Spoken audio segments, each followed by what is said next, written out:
Zelito Viana é cearense e vem de uma família de artistas, entre eles seu irmão, Chico Anísio.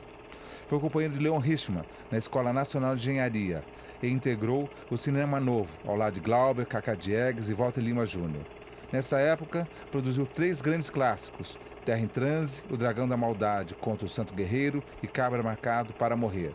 Zelito dirigiu 8 longas, entre eles Morte e Vida Severina, Vila Lobos e Bela Noite para o Voar. Zelito Viana é o nosso entrevistado de hoje, aqui no Sala de Cinema. Zelito Viana, obrigado pela sua presença aqui no nosso Sala de Cinema. É um prazer recebê-lo. Eu que agradeço. Zelito, você se forma em engenharia e depois vai para o cinema. Como que é essa ponte? O que a engenharia tem a ver com o cinema? Olha, ou vice-versa? eu me formei em 60, mas eu não me arrependo de ter feito engenharia não, porque a engenharia te dá uma abertura muito grande para conhecer número, entendeu? Eu sou bom de conta. Na verdade, eu fui fazer engenharia porque no meu tempo não tinha muito curso de matemática, porque eu gostava mesmo de matemática, eu gostava de fazer conta. Então, fui para fazer engenharia e quando eu cheguei lá vi que não tinha nada a ver com matemática, engenharia. Então, me arrependi um pouco, estava meio fora no desvio e tal. E na minha turma, colega meu de turma, tinha um cineasta, que era o Leon Hirschman, que desde que entrou para a escola já era do cinema. Ele já garoto, com 19 anos de idade, ele já queria fazer filme. Eu não, eu queria ser engenheiro mesmo, não tinha nenhuma pretensão em ser cineasta. Mas o Leon era meu colega de colégio, de banco e ao mesmo tempo de política estudantil, né? Nós fazíamos política estudantil junto, nós éramos dos que eles rotulavam de comunista, que na época era um rótulo terrível, né? Porque ser comunista... É quase uma doença, né? Era uma doença, era uma praga. Afastava todo mundo. Era uma praga, exatamente. Quando eu entrei na escola, alguém falou assim, se afasta daquele cara ali, porque aquele cara é comunista. Aí quando eu olhei para ele, falei, aquele é que eu vou procurar. Era o Leon. Mas então, quando eu estava meio no desvio, assim, porque houve o golpe de 64, né? Veio o golpe de 64 e a usina que eu trabalhava, de aço, ela fechou. Então, eu fiquei meio sem trabalho. Eu encontrei o Leon, me deu uma carona, e aí eu perguntou o que eu estava fazendo. Eu falei, estou meio no desvio. Ele falou, então por que você não vem para o cinema? Eu falei, mas eu vou fazer o que no cinema? Ele falou assim, uai, você vai ser produtor, você não sabe fazer conta? Você sempre foi bom de conta. Que maravilha! Você sempre foi bom de conta. Aí vai ser produtor. Aí eu virei produtor, mas não sabia o que era, não sabia o que era produzir. Não tinha noção? Não. Aí a primeira coisa que eu fui fazer no cinema foi terminar o Cabra Marcado para Morrer. Você vê como é que são as coisas. O Cabra do Coutinho, que virou um clássico do cinema. E aí eu fui fazer uma reunião no Teatro de Arena, no Rio de Janeiro, no Teatro Opinião, para saber como é que ia acabar o filme. E eu fui contra acabar o filme naquele momento, porque não tinha condições políticas de acabar o filme. Senão estamos em 64, isso é em junho de 64, né? Eu falei, não tem condições, e muita gente queria acabar, vamos acabar. E eu ganhei a discussão, ganhei a assembleia, né? Foi uma assembleia de pessoas. Uma assembleia era sobre uma assembleia para discutir o filme. Porque o filme era um filme, vamos dizer assim, produzido pelo CPC da Uni, né? Era um filme produzido pelo CPC. Então era um filme coletivo, digamos assim, né? E aí eu ganhei a discussão, né? E quando terminou a assembleia, veio um baixinho para mim e falou assim, você não quer fazer uma empresa comigo? Eu falei, tudo bem, vamos lá. Que empresa? Como é que é? Ele, não, eu estou fazendo um filme no Nordeste chamado Menino de Engenho. E esse filme eu não quero acabar, eu não quero que o dinheiro desse filme se perca. Eu gostaria que isso ficasse dentro de uma empresa. Então, era o Glauber, eu não conhecia, eu não sabia quem era. Aí eu falei, vamos lá, vamos fazer. Aí nós fundamos a MAPA, que está até hoje, né? E a cana vem de onde? Do carro de boi? Mas de onde? Do campo, bobo. Ela plantar na terra, vai crescendo, crescendo, alguém vai lá, tira, traz pra cá. A MAPA era você, o Glauber, Paulo César Sarraceni, Dico Vanderlei, né? E era do banco Walter Lima Júnior. Eu, Glauber, Walter, Paulo César e Dico. De cara, logo o Dico saiu porque era banqueiro, trabalhava em banco, não podia ser sócio. O Paulo César saiu imediatamente porque nós não produzimos o desafio e ele aí ficou meio chateado na hora e saiu. E ficamos eu, Walter e Glauber durante um tempo. Aí quando fui na Hora do Brasil, ano 2000, Walter saiu, fiquei com o Glauber. Passei a ditadura toda com o Glauber como sócio, que fazia questão de mantê-lo como sócio. Como que era o Glauber nesse mundo administrativo? Era ótimo. Era nada do personagem Glauber que a gente conhece. O Glauber era um sujeito sério, trabalhava bem, muito, bom produtor, chegava cedo no set, nunca atrasou um filme, nunca estourou um orçamento. era uma pessoa super responsável, né? Super responsável, ótimo para trabalhar. De vez em quando tinha isso, maluco, que ficava nu no escritório, essas coisas. Mas muito normal, não vai poder ser, mas de qualquer maneira... Mas do ponto de vista administrativo era ótimo, não tinha problema nenhum. A gente filmou Terra em Trânsito de gravata, de paletó e gravata, eu, Luiz Carlos e ele. A gente, 3 horas da tarde, ia para os bancos arranjar dinheiro. Quer dizer, 2 horas da tarde, terminava o filme, filmagem de 2 horas e saíamos para os bancos. Glauber mentia nos banqueiros, morria de vergonha. Mentia muito. Dizia que ia ter um edifício da Mapa Building, não sei o quê. Mas estavam abrindo uma filial em Nova York para ver se conseguia a grana, mas de vez em quando conseguia. E surtia efeito? De vez em quando surtia efeito. Com a licença dos doutores, Sr. Jerônimo, faz a política da gente, mas Sr. Jerônimo não é o povo. O povo sou eu, que tenho 7 filhos e não tenho onde morar.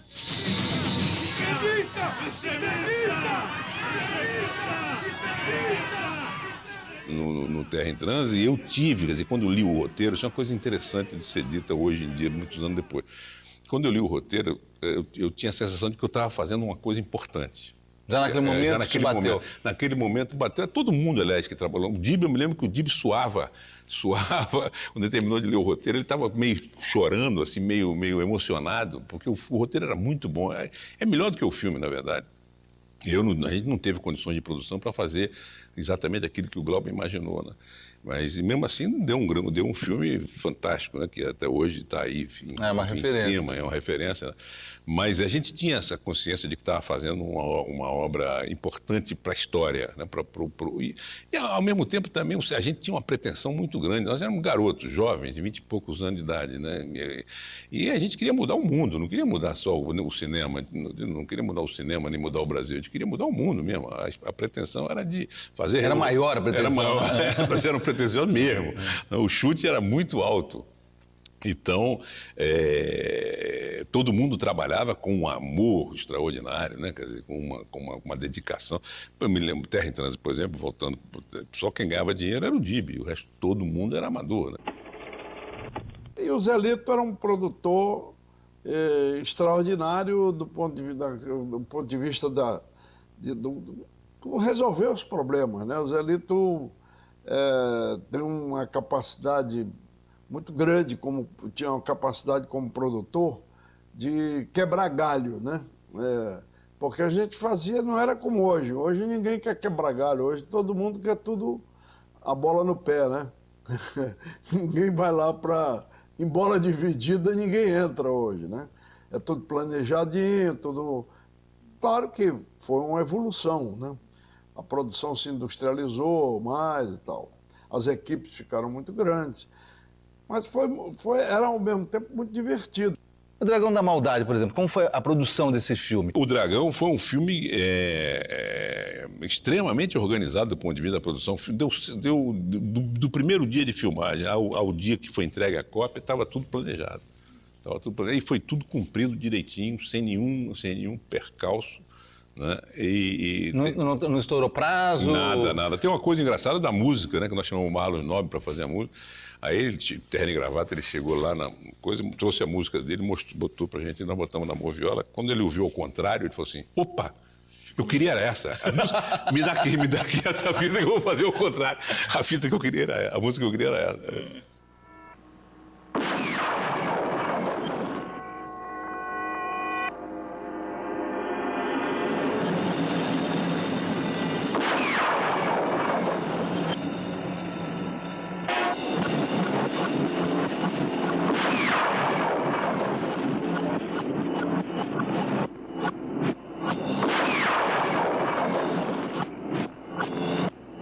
E para levantar dinheiro para produzir esses filmes, como se dava? No caso do Dragão, foi coprodução internacional. O Glauber já tinha um nomezinho lá, né? Depois do Dragão, o Glauber faria o filme que quisesse. Ele ficou famoso depois do Dragão, né? Depois do Dragão, ele ficou... Eu vi o Visconde atravessar a rua para vir cumprimentar o Glauber. Isso eu vi, ninguém me contou. Eu estava no bar e ele veio de lá, era presidente do júri, foi maestro e tal, cumprimentando o Glauber, por causa do Dragão, né? O Dragão fez um sucesso muito grande na Europa. Já prepara os ouvidos e ouve. Meu nome é Antônio das Mortes. Para espanto da covardia e desgraça da tua sorte. Mas uma coisa eu digo. No território brasileiro, nem no céu, nem no inferno, tem lugar para cangaceiro. Já prepara, gente! Já prepara que agora vai ter o duelo do dragão da maldade contra o Santo Guerreiro! Você saberia dizer quanto custou esse filme? Saberia. O Dragão custou mais ou menos uns 100 mil dólares, 120 mil dólares na época. Né? E rendeu quanto? Rendeu uns 500 mil dólares. Limpo. E o Terra em Trânsito? Limpo. O Terra em Trânsito custou 107 mil dinheiros. Eu não sei dizer porque o dinheiro ou não quer dizer nada, mas é 107 mil dinheiros. E deu retorno? Não, o Terra em Trânsito na hora não. Na hora não deu muito retorno, não, porque nós gastamos muito dinheiro em cópia, porque o livro enlouqueceu e o filme ficou preso na censura. E aí o livro achou que o filme ia estourar a bilheteria e fez 20 cópias do filme e gastou muito dinheiro em cópia. E, tá? E o filme não tem nenhum apelo para... O Chris Marquet, que é um cineasta francês famoso, né, que traduzir os poemas do português para o francês, né? Quando eu falei para ele que eu tinha lançado o filme em 15 salas no Rio de Janeiro, ele falou assim, não, você está enganado, 15 salas do Brasil. Eu falei, não, no Rio de Janeiro. Mas no Rio de Janeiro, quantos habitantes tem o Rio de Janeiro? 2 mil. Não pode, esse filme não pode. Esse filme que eu traduzi aqui não pode ter entrado em 15 salas no Rio de Janeiro. Eu começava uma aventura política cujas consequências nem eu mesmo sabia, mas eu sabia apenas que não aguentava o mundo em que vivia e que por isto mesmo eu tinha que começar a abrir os caminhos, começar de qualquer jeito, mesmo que deixasse os caminhos pela metade, à espera de que outros mais lúcidos que eu pudessem chegar ao fim. Ele era uma estrela, tá certo? E eu não sabia o que era lidar com uma estrela do tamanho dele, entendeu?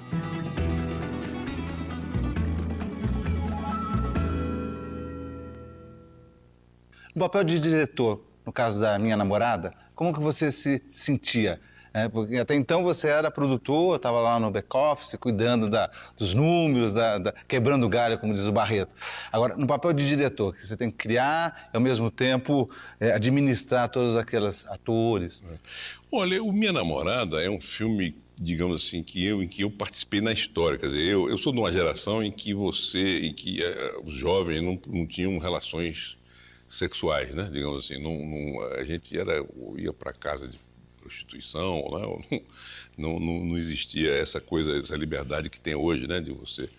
Então, eu já tinha uma filha naquela época, uma filha de 12, 13 anos, que eu sabia que ela vinha já numa geração diferente da minha, eu tinha que me acostumar com o fato dela ter a sua primeira experiência sexual fora do casamento, o que na minha geração era muito mais complexo, né? Então, o filme é sobre isso. E aí, na verdade, eu me senti muito dentro do... Quer dizer, na verdade, isso talvez tenha ajudado ao fato de eu exigir dos atores o que a gente exigia. Agora, de qualquer maneira, quem dirigia os atores mais forte, presença maior, era o Armandinho, né? O Armandinho era um diretor de teatro, eu chamei ele justamente por isso. Eu já entendia um bocado da coisa técnica. Como eu fiz engenharia, eu entendia muito de luz, de ótica, né, de lentes, essas coisas. Nunca me assustou, porque eu sabia o que era isso do ponto de vista técnico, né? Então, a parte por trás das câmeras eu dominava bem. Na frente da câmera, eu tinha o Armandinho para me ajudar e, ao mesmo tempo, eu sabia qual era o comportamento que eu queria daquela pessoa, né? Mas, de qualquer maneira, foi muito improvisado. A Fernanda Montenegro foi contactada no dia da filmagem, né? Era a Odete Lara, a mãe, e a Odete Lara entrou num parafuso dizendo que não podia fazer mãe de ninguém, era muito nova e tal. E aí abandonou o set e eu tive que ligar para a Fernanda. Liguei para a Fernanda e ela falou assim, tudo bem, vou, quando é? Eu falei, agora. Mas com que roupa? Traz umas 4 ou 5 roupas tuas e vamos experimentar. Né? E ela encarou, daqui a 5 minutos ela estava chorando no set. A Fernanda é um gênio, uma super profissional. Para mim tinha que ser tudo de véu e grinalda. Besteira, ridículo. Arminha, você precisa parar de viver a vida da tua filha para viver a tua. Agora, o filme tem uma coisa curiosa, que são aqueles momentos da impressão que são pequenos intervalos, né? Que são os personagens, tanto ela quanto ele, eu não me lembro o nome deles agora, andando, né? Eles estão É para tocar a música do Gato Barbieri. Aquilo ali é homenagem ao Gato isso Barbieri. que eu ia perguntar. Essa era a impressão que se tem, que é para você relaxar, mas ouvir uma boa música. Ouvir uma boa música, exatamente. Aquilo ali é a Minha Namorada, né? O filme chama Minha Namorada, que é uma música do Vinícius, né? Quer dizer, a música do Lira e do Vinícius.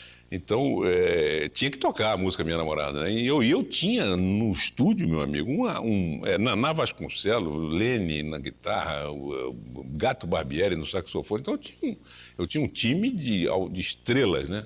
Extraordinário. E eles começavam a tocar e não paravam, né?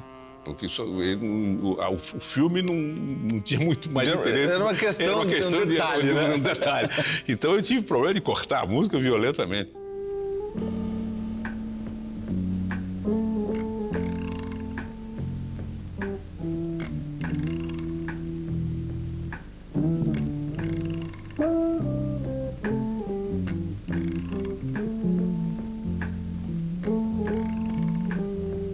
E aí...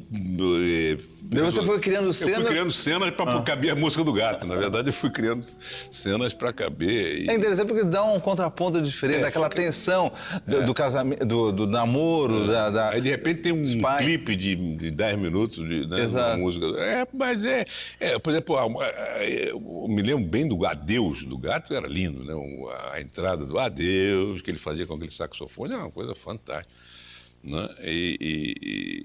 É isso aí. O filme. E você gostou da experiência do papel de ser diretor ali?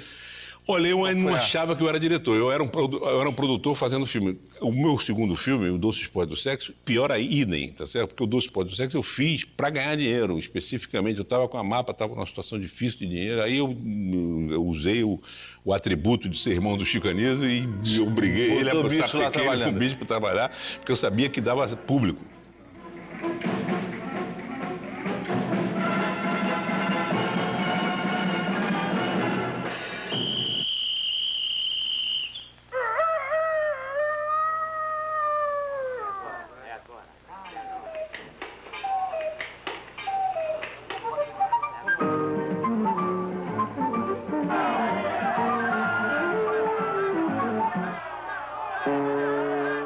Como que é dirigir o seu irmão, nesse caso? Você veio dirigir depois outras vezes. Foi ruim porque...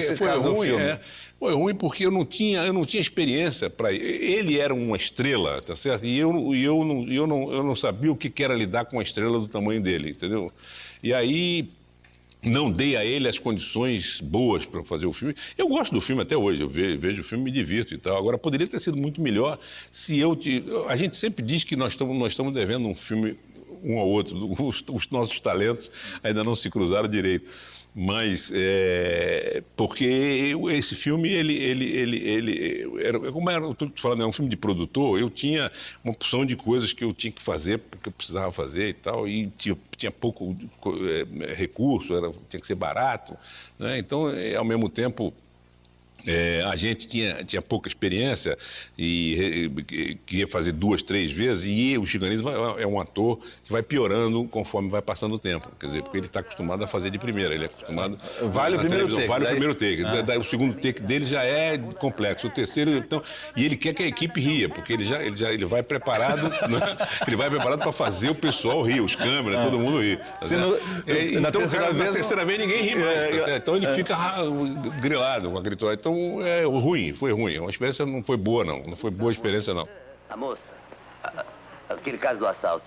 Escuta, quem é esse cara? Eu sou o Tuneca. O senhor viu o assalto? Não, mas isso não é o caso. O cara tá bêbado, doutor. É André. O senhor é casado com ela? Não, mas isso é um problema que a gente resolve. Então por que vem se meter onde não é chamado? Justiça, vem aqui querendo colaborar justamente. O senhor é advogado? Eu fiz o primeiro ginásio e parei, porque meu pai está na situação Bota esse cara pra ruim. fora. Meu pai falou, Tuneca, dá uma parada. Que é pra ver se... Não é vagabunda, não! E os Condenados? Como que surge Os Condenados? Os Condenados exatamente foi isso. Os Condenados, eu resolvi fazer uma coisa de que era me afastar da produção completamente. Os Condenados, eu me comportei como um diretor de cinema. Quer dizer, como eu achava que deveria se comportar um diretor, como se comportavam os diretores de cinema que eu tinha produzido, Kaká, Glauber e tal, né? Então, quem produziu o filme, na verdade, foi a equipe. Eu transferi para a equipe, eu tinha exigências de diretor pela primeira vez, né?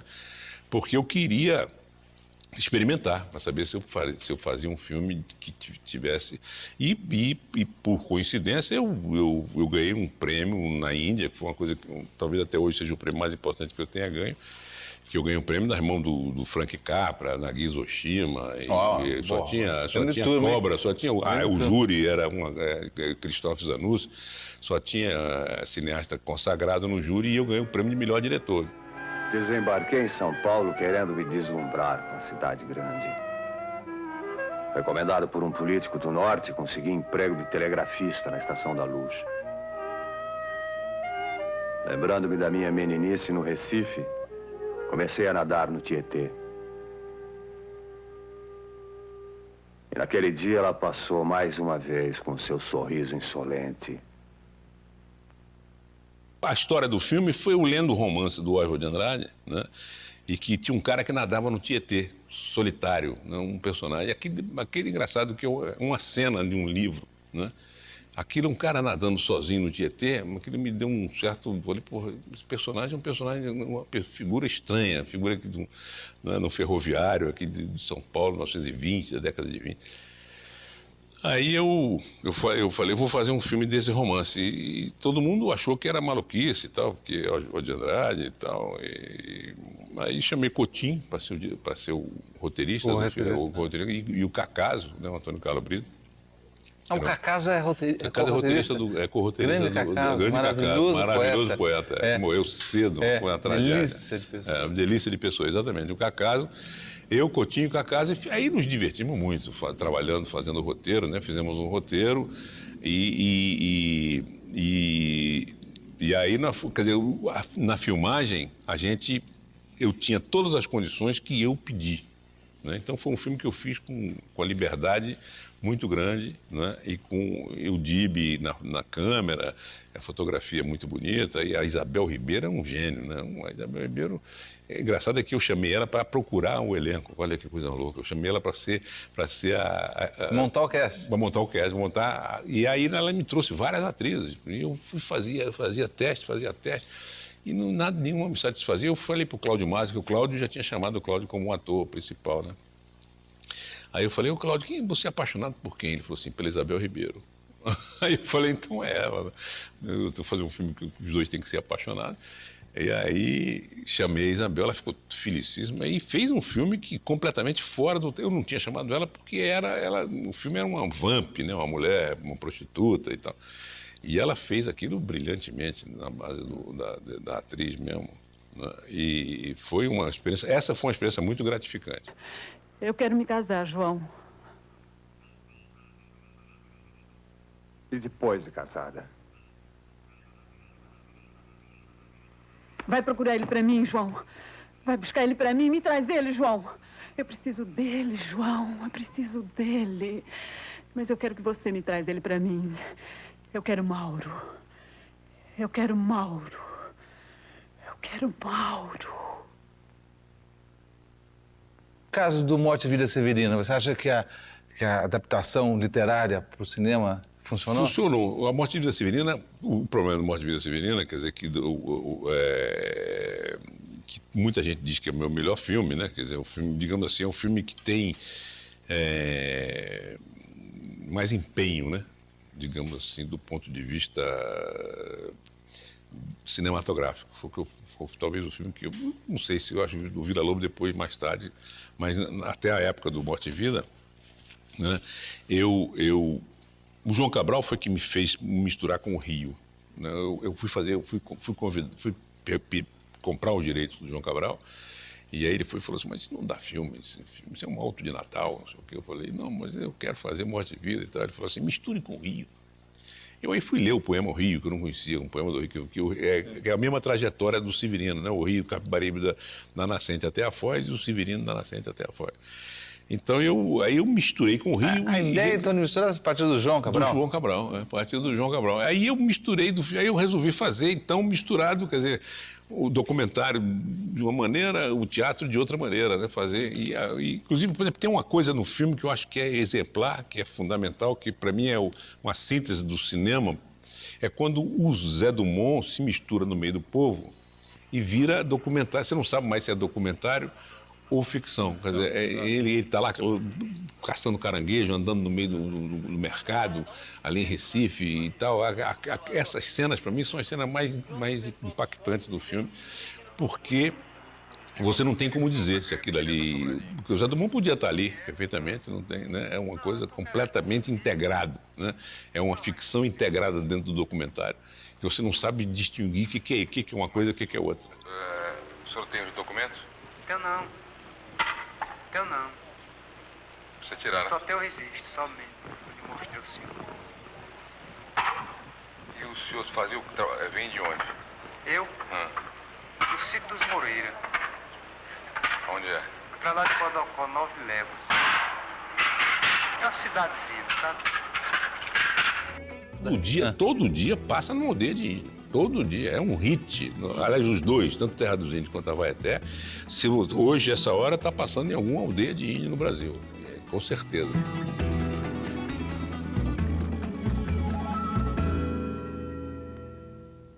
Zelito, vamos dizer, o seu lado indígena, Terra dos Índios e a Vaeté. Isso. Como é que você cai nessa toada? Nessa esparrela. É o seguinte, eu tive voltando à pretensão, né? Eu queria fazer uma série para televisão sobre o Brasil. Chamava Brasil 480, eu me lembro que eram 480 anos do Brasil, ou seja, isso então é em 1980, né?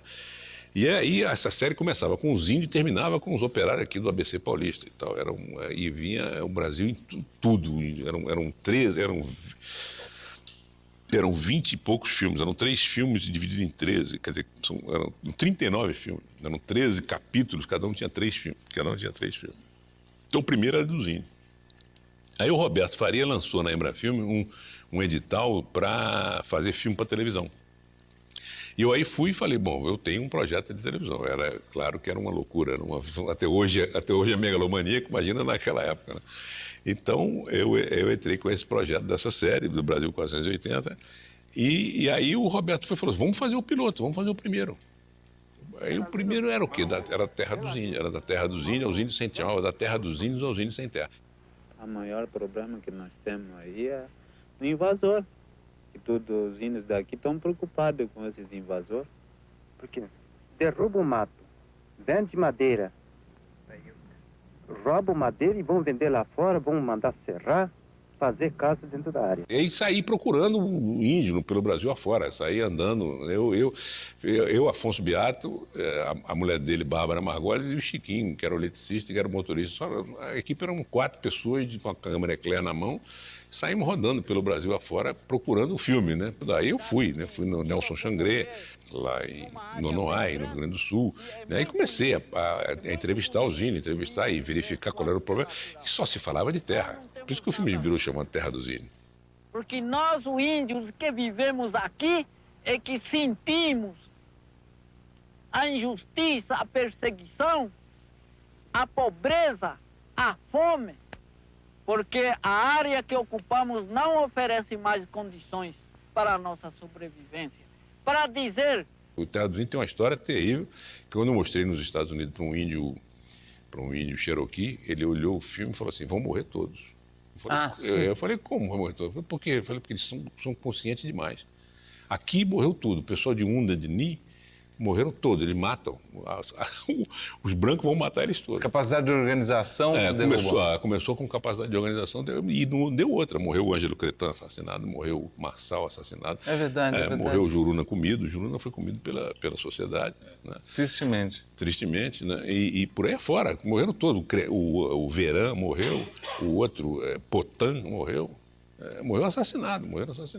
Vítima de ataques à bala, doenças de envenenamento. Verã perdeu quase todos os seus parentes. Nos 10 anos que tem de convívio com a civilização, viu desaparecer 90% do seu grupo. O Yossi pertence a outro grupo Suiá, que está em paz com os brancos há bastante tempo. E tem, portanto, a perfeita consciência de que matar um caraíba é muito perigoso, pois seus parentes têm metralhadoras e bombas. Agora, o Havaeté seria o outro lado disso, porque daí tem a vingança, né? O Havaeté é uma história do livro do Darcy. Né? Aquilo ali é um fato real. Né? É uma aldeia de índios que foi bombardeada primeiro com açúcar e depois com banana de dinamite. O açúcar para os índios juntarem todos, e quando se juntou tudo, veio um avião com banana de dinamite e matou tudo. Aquilo ali foi feito por uma empresa de garimpo, né? Para tomar conta de uma área de garimpo. Que ano isso? 62, 1962. É uma reportagem que saiu no jornal. Eu li, quer dizer, o Darcy leu, escreveu, né? Depois eu fui procurar essa reportagem e fui procurar o repórter que tinha feito a matéria. É uma matéria com os índios cinta larga, né? E eu aí me inspirei nessa coisa que eu tinha lido do Darcy e resolvi fazer um roteiro. Chamei o Zé Joffre, fizemos juntos, eu e o Zé Joffre. Padre, que massacre foi esse? Avá é o único sobrevivente da aldeia dos Havaeté, que foi massacrada com bananas de dinamite. Quem fez isso? Por que eles querem tanta terra? Será que eles têm tanta terra para viver? Avá, a terra para um homem branco, rico, dono de companhia, não é para ele viver. Qual foi o resultado desse filme, do Havaeté? Olha, o resultado do Havaeté foi, do ponto de vista público, não foi bom não. Também não foi bom não. Foi bastante ruim.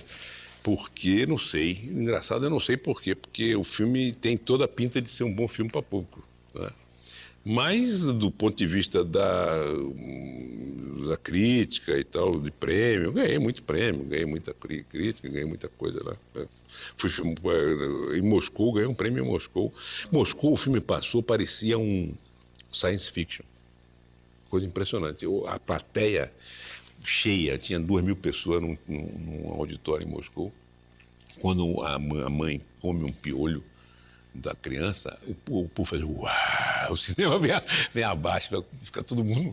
Parecia um filme passado no outro mundo para eles, né? Para o pessoal, porque é realmente um filme passado num lugar estranho, né?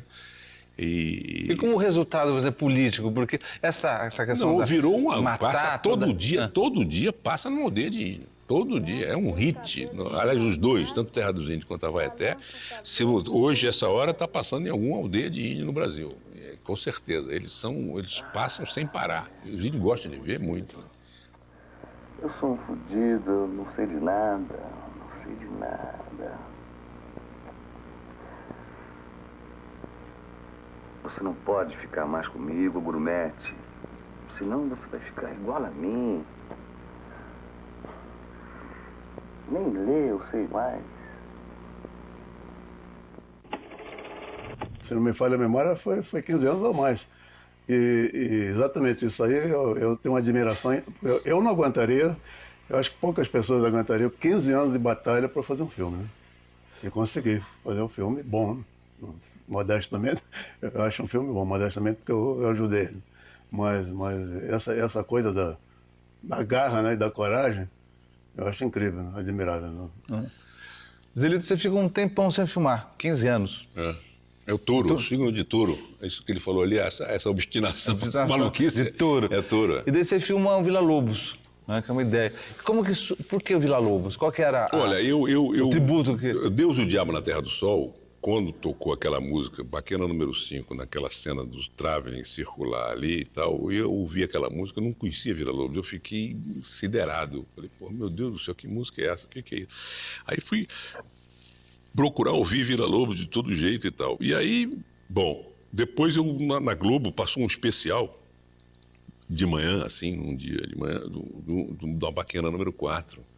Né, uma orquestra, e o especial foi dirigido pelo Boni. O Boni, inclusive, assinou. Ele nunca assinou nada na vida dele. Rarissimamente tem o nome dele no crédito de programa. Esse ele tinha assinado. Então, um programa muito bem feito, muito bem arrumado, bem tratado. Eu falei, pô, que maravilha. Aí me deu vontade de fazer uma coisa para televisão. Fui procurar o Boni. Falei, olha, Boni, parabéns pelo seu coisa e tal. Eu queria fazer um especial para televisão e tal, que o Glauber Rocha podia dirigir. Ele falou assim, tudo bem. Vamos, vocês fazem o roteiro, me traz e tal, vamos ver. Aí eu fui procurar o Glauber. Aí cheguei lá e falei, Glauber, eu estou tentando fazer um especial sobre Vila Lobos para televisão. Na verdade, eu não sabia nada do Villa-Lobos, eu conhecia a música. Meu sogro foi o advogado dele, né? Quer dizer, eu já conhecia ele assim, né? Porque meu sogro, esse advogado que aparece no filme, inclusive, é meu sogro, Sival. Então, o Glauber virou para mim e falou assim, não, eu não quero dirigir, não, eu quero ser o Villa-Lobos. Você dirige e eu vou ser o Villa-Lobos. Ela daria um Villa-Lobos genial, hein? Fantástico. Genial, daria um sem Villa-Lobos dúvida. fantástico. Aí aí ficou, um especial não saiu, coisas da televisão e tal, e eu fiquei com aquilo na cabeça de fazer um filme. Aí veio o ano o Villa nasceu 13 anos antes do século, nasceu em 87, né? Em 1887. Né? Em 1987, né, ele faria 100 anos. Em 1984 ou 5, foi quando eu comecei a mexer com o filme, por isso que leva 15 anos, por isso que ele falou 15 anos, porque o filme saiu em 2000. Em 1985 saiu uma reportagem no Jornal do Brasil dizendo que daqui a 2 anos ia se comemorar o centenário do Villa-Lobos e que o mundo inteiro ia prestar homenagem, ia ser uma coisa forte. Eu falei, bom, é a hora de fazer o filme, eu vou aproveitar esse gancho, né, e vamos fazer um filme sobre a vida do Villa-Lobos. Aí comecei a pesquisar a vida do Villa-Lobos e armei a produção, tinha armado com a televisão espanhola, com a televisão portuguesa, né, estava uma coprodução com a França, estava tudo em cima quando veio o Collor. Né? Quando veio o Collor, aí chamei o Joaquim, fizemos o roteiro, né? Aí veio o Collor e fechou a Embrafilme. Fechou a Embrafilme e me deixou pendurado no pincel, eu estava com o contrato assinado.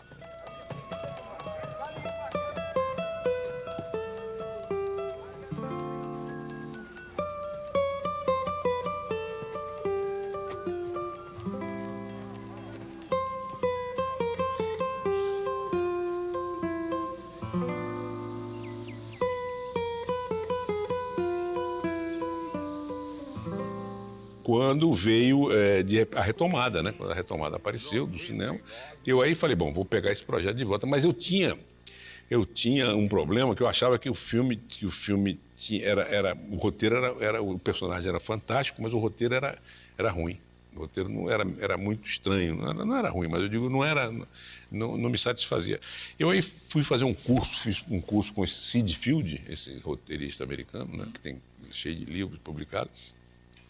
Eu fiz um curso com ele e tal, gostei muito do curso, ele é um cara muito pragmático, didático, legal. Quando terminou, eu falei, olha, eu queria contratar você para ler o meu roteiro e dar um parecer e tal. Aí ele falou, tudo bem, eu traduzi o roteiro, dei para ele. Aí o diagnóstico dele era que eu tinha um roteiro extraordinário e um personagem fraco. Foi o contrário do que eu tinha na cabeça. E eu aí fundi minha cuca, né? Saiu um líquidozinho roxo dos ouvidos, uma baba verde. Né? Eu falei, porra, eu passei anos e anos achando que esse roteiro não prestava, aí que o Villa-Lobos era gênio. Porque para ele o Villa-Lobos era um personagem que está escrito num pedaço de papel, né? Aí eu falei, olha, vamos trabalhar junto, vamos ver o que é isso. Então eu fui para lá, para Los Angeles. Passei 15 dias com ele lá na casa dele. A casa dele era a casa do George Gershwin, que ele mora. Antes era do George Gershwin. Uma casa fantástica, no Beverly Hills. E aí ficamos lá 15 dias debruçados em cima do roteiro, vendo o que tinha que fazer, quais são as modificações, quais eram as modificações necessárias para um roteiro ficar bom, né? E eu tenho até isso, inclusive, gravado. Um dia eu vou publicar isso. A diferença de um roteiro para o outro são coisas mínimas. Tem uma coisa fantástica, pragmatismo de americano é genial. O filme começava com o close da Mindinha, né? Da mulher do Villa-Lobos. Aí ele veio assim, você vai fazer um filme sobre a Mindinha? Eu falei, não, é sobre o Villa-Lobos. Por que você não começa com o close do Villa-Lobos? Facilitar o espectador, coisa mais óbvia, tá certo? Por que Mindinha? Por que Mindinha? Se você vai fazer um filme sobre o Villa-Lobos, então bota o Villa-Lobos no primeiro plano. E aí, esse tipo de coisa, né, observação. E tanto que ele adorava as transitions, né, adorava os cortes de uma sequência para outra, tanto que ele usa até hoje nos cursos dele os transitions do Villa-Lobos. E eu aí, quando ele me deu essa segurança, quando eu terminei o trabalho com ele, que eu achei que o roteiro estava seguro, aí eu parti para a produção. Vá. Era um missionário. Ele tinha uma missão. Ele veio a este mundo para captar lá a música dele, no infinito astral, e impregnar a Terra. E está aí, impregnando tudo, para quem quiser. Para quem quiser. Aí eu quero. Eu vou lá e pego mesmo e ponho na minha música da mesma maneira como eu faço com o meu folclore. Eu vou lá, eu bebo, eu ponho na minha música e transformo com a minha personalidade, porque o folclore sou eu. Ora bolas! A produção foi muito perseguida e eu tive problemas sérios Teve ameaça de censura? Tudo. Recolheu filmes? Recolheu o filme, tudo. Dinheiro, sobretudo dinheiro. Eles foram na censura pior, que é de econômica. Então nós passamos 2 anos com o filme parado por falta de dinheiro.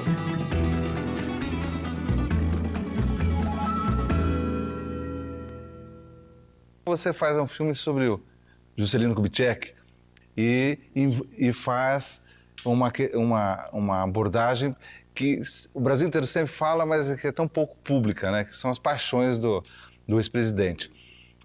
Esse Bela Noite para Voar, como que ele vai nascer? E como que você consegue lidar com esse tabu? Né? Porque se coloca o Juscelino como o consultor de Brasília, o homem que fez Brasil 50 anos em 5, trouxe o automóvel para o Brasil, as fábricas, e o homem mesmo que todo mundo sabe, a boca pequena se fala que era um grande sedutor, né? E nunca aparece. Apareceu ali no filme. Olha, aí o seguinte, eu fui convidado, porque eu fiz o Vila Lobos, né? O Ney me convidou, o Ney Ciroli me convidou para fazer o Juscelino. E ele queria fazer a vida do Juscelino mesmo, inteira. Né? Eu falei, o Ney não tem dinheiro no Brasil para fazer isso. Né? O Vila Lobos, a música disfarça, né? Você vai fazer um personagem como o Vila Lobo, a música... Agora, o Juscelino tinha que fazer Brasília, Furna. É impossível, não há dinheiro no Brasil. Pampulha não há dinheiro no Brasil para fazer um filme de 40 milhões de dólares. Né? Um filme de 40 milhões de dólares, 50 milhões de dólares. Então, eu falei, isso eu não topo fazer, não tem como fazer. Mas aí apareceu na minha mão um romance do Pedro Rogério, que é chamado Bela Noite para Voar, que é um dia na vida do Juscelino, é um dia que ele sai de casa para ir procurar uma mulher em Belo Horizonte, aquela coisa, né, de que está no filme mais ou menos.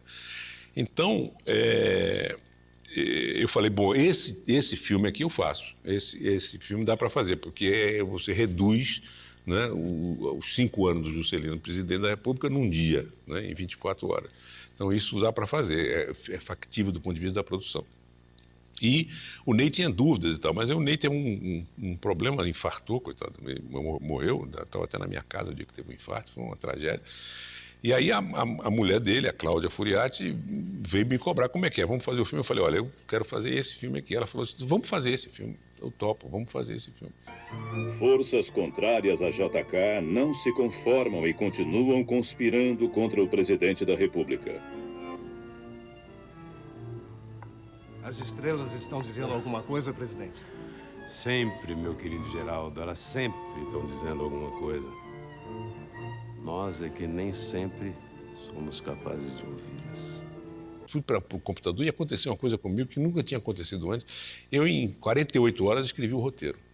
Coisa impressionante. Entrei dentro da máquina, saiu aquilo tudo, saiu aquele roteiro pronto, praticamente pronto. Aí li para algumas pessoas, todo mundo, pô, mas está muito bom, está ótimo e tal. Estou até concorrendo a prêmio da Academia Brasileira com o roteiro. Está muito bom o roteiro e tal. E aí foi uma coisa assim, 24 horas. Aí, pronto, resolvemos fazer. Agora, o Zé de Abreu surgiu como? Eu conversando com o Diller, um produtor de cinema. O Diller Trindade? O Diller Trindade. O Diller me disse, eu vi uma vez uma peça de teatro em Belo Horizonte com o Zé de Abreu fazendo o Juscelino e era muito bom. E aí, pronto, ele é esse. Eu estava correndo atrás do ator, né, para fazer o Juscelino. E o Zé já tinha uma pesquisa enorme com o personagem e tal. E aí nós pegamos o Zé e fizemos botamos ele de Juscelino e tal. E o filme ficou muito bom. Eu não gostaria de encerrar essa reunião sem agradecer sinceramente o apoio de todos vocês. Eu só peço a vocês, mais uma vez, pressa. Muita pressa. Lembre-se sempre das minhas palavras. São 50 anos em 5. Agora, o filme teve um problema de lançamento que eu também não entendi direito, que quem deu dinheiro para o filme foi a Universal Vídeo. Então, eles queriam que o filme tivesse uma demanda reprimida para poder vender vídeo. Não sei se vendeu ou se está vendendo, porque eu não sou produtor do filme, eu sou só diretor. Dessa vez eu consegui ser, como dizia o Antonioni, que dizia o Paulo César Saraceni, não sei, o que é um diretor de cinema? Um diretor de cinema é aquele que arranja um produtor para fazer um filme. Eu só arranjei agora. O último que eu fiz, então agora é que eu virei diretor de cinema, efetivamente, porque arranjei um produtor para fazer um filme para mim, que foi a Claudinha Furiati. E aí nós fizemos o filme e ficou legal. Eu gosto muito do filme, eu acho o filme bastante... Qual foi a reação ao filme? Essa visão, vamos dizer, não, eu tive um humana e problema com a amorosa família. do Eu Juscelino? tive um problema com a família sério. A família teve um problema sério, boicotou tudo. Inclusive boicotou captação de recursos, dinheiro, estava com dinheiro para sair em Minas Gerais, bloquearam. A família trabalhou, esse Estevão, tem um cara chamado Estevão, que até foi caçado, se eu não me engano, o vice do mensalão do DEM, do Arruda. Esse cara é casado com a neta do Juscelino e ficou louco com o filme, achando que ia denegrir a imagem do presidente. É bobagem, né? Uma bobagem, mas me perseguiu muito. A produção foi muito perseguida e eu tive problemas sérios Você teve ameaça de censura? Tudo. Recolheu o filme? Recolheu o filme, tudo. Dinheiro, sobretudo dinheiro. Eles foram na censura pior, que é de econômica. Então nós passamos 2 anos com o filme parado por falta de dinheiro.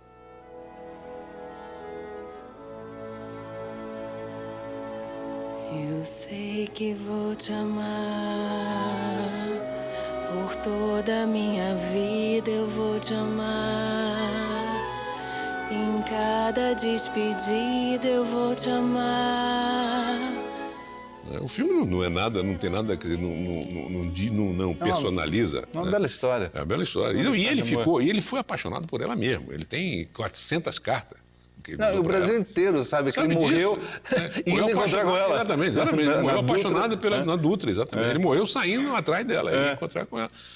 Exatamente isso. Então, Juscelino sofreu muito. A vida do Juscelino, rapaz, de verdade mesmo, se eu te fizer... Uma outra possibilidade do projeto era fazer os últimos dias dele, né? Porque ele foi torturado, cara. Quer dizer, um sujeito como Juscelino Kubitschek, que fez Brasília, que ele levou pancada de soldado, né? Quer dizer, foi perseguido pela ditadura, é uma coisa inenarrável. O Juscelino não tinha... coisa de todo dia, no horário, prestar depoimento lá. Não, preso durante meses. Não podia ir a Brasília, ia escondido, clandestino, se disfarçava para ver Brasília, ficava chorando vendo Brasília. É uma tragédia, o final da vida dele é horrível. Então, para mim, o Zé Lito podia ter dirigido mais, porque era muito difícil também dirigir e produzir, né? Ele chegou também a essa conclusão de que dirigir e produzir ao mesmo tempo é uma coisa complicada. Você, uma hora está com boné de diretor, outra hora bota o chapéu de produtor, né? É complicado, né? Você não tem... Aí sim, você não tem a sua liberdade nem com uma coisa nem na outra. É isso mesmo. Você gosta do que mais? Dirigir, produzir? Você é um líder de classe? Eu gosto de dirigir. Eu gosto de dirigir. Eu gosto de todas as etapas de um filme. Eu detestava a dublagem, mas agora, depois que apareceu uma tecnologia nova, tem um pi antes da fala entrar... Eu até fiz as pazes com dublagem, gosto até de dublagem. Eu adoro escrever roteiro, filmar, editar, mixar, sobretudo. Eu só não gosto de lançar. Para mim, eu só não gosto de lançar. E tem um problema também que eu não encontrei até hoje um produtor como eu fui para os diretores que trabalharam comigo. Eu tenho essa dificuldade. Porque eu me considero um ótimo produtor, quer dizer, ou seja, eu propicio ao diretor que trabalha comigo condições de trabalho as melhores possíveis, né? Nenhum deles pode reclamar de nada, né? Porque eu estou interessado em que o diretor esteja contente. E eu não encontrei ainda uma pessoa assim. Agora, mais ou menos, já estou reclamando assim, mas na verdade já encontrei, porque eu transfiro para a equipe essa responsabilidade, eu transfiro para a equipe, procuro me cercar de gente muito boa para poder me cobrar como diretor e tal. Mas isso que o Luiz Carlos falou é complicado, do boné, uma hora de diretor, outra hora de produtor. é difícil. Eu preferia que tivesse um produtor e que eu fosse só o diretor. Mas, como não dá, eu vou encarar, vamos em frente. Vamos em frente, que atrás vem gente.